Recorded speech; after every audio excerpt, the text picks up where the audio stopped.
Bali sous haute sécurité, l'île indonésienne, véritable forteresse à la veille du G20, 18 000 policiers et militaires, 12 navires de guerre pour protéger les dirigeants des 20 pays les plus riches du monde réunis dès demain. À eux seuls, ils représentent 80% du PIB de la planète et 60% de sa population. C'est donc la 17e édition de ce G20 avec en toile de fond, bien sûr, la guerre en Ukraine. Ouais, Vladimir Poutine a décliné l'invitation. Officiellement, problème d'agenda pour le remplacer son ministre des Affaires étrangères.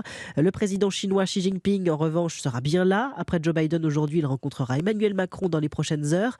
Jacques Serret, vous êtes l'envoyé spécial d'Europe 1 à Bali. Le chef de l'État atterrit à 9h30 heure de Paris. Quel rôle le président entend-il jouer lors de ce sommet? Quel est l'enjeu, Jacques? Crucial, extrêmement important, indispensable. Les superlatifs ne manquent pas dans l'entourage d'Emmanuel Macron pour qualifier ce rendez-vous de Bali. Alors ce sommet s'ouvre officiellement demain, mais tout à l'heure, un premier dîner entre chefs d'État et de gouvernement aura lieu avec une question centrale. Que peut faire, que peut dire le G20 face à la guerre en Ukraine, face à la crise alimentaire et énergétique?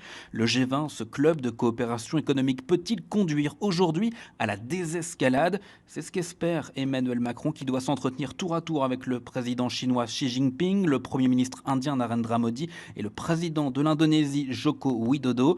Mais Vladimir Poutine, lui, ne sera pas là. La Russie sera représentée par son ministre des Affaires étrangères Sergueï Lavrov. 2 jours de sommet qui s'annoncent particulièrement denses en tractation.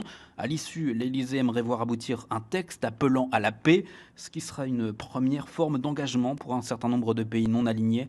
Reste à savoir la position qu'adoptera la Chine, aujourd'hui principal allié de la Russie. Jacques Serret, envoyé spécial d'Europe 1 à Bali pour suivre ce G20.